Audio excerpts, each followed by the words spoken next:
Cristobal de Mora.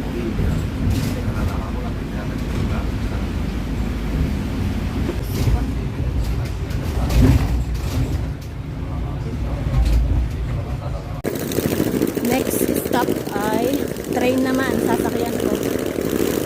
Line 2. In 50 meters, turn right onto Carrer de Fluvia. 50 meters, turn right.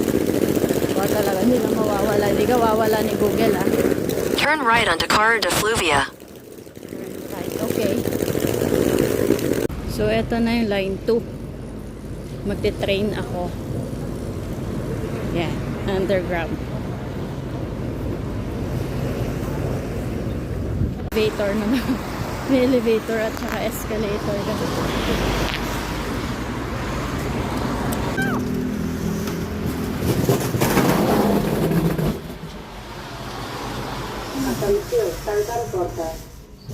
Importa. Ano ba yun?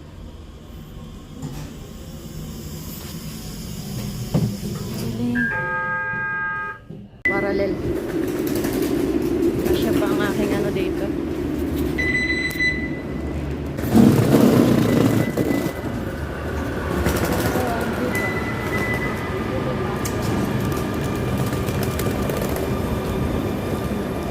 Ascensor vestir al ala paralel. Pababa naman ng train. Parallel. Yan, mula dito sa nasan ba yun? Ayun, nasan ako sa Bac de Roda, yun yung ka-purple.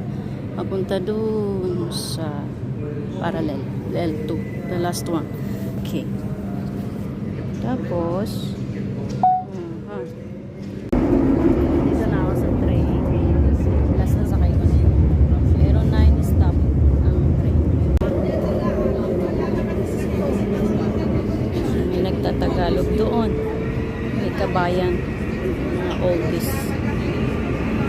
Ito na ako sa local. Malapit.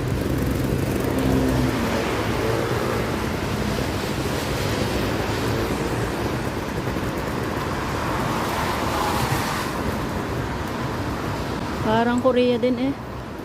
Paakyat oh. Itong palatandaan ko na itong pole na itong dalawa, tatlo. Tatlo siya. Hindi lang kayo tayo isa. Ayan, ano ba ito? Hotel. Dami nga lang vandalism dito. Ah, ang pangit na. Pinapangit na nila. Ganito ang mga bahay dito, mga apartments. Malapit na ako dito sa aming lokal. So, nagbibideo-video lang ako. May mga ginagawang kalsada.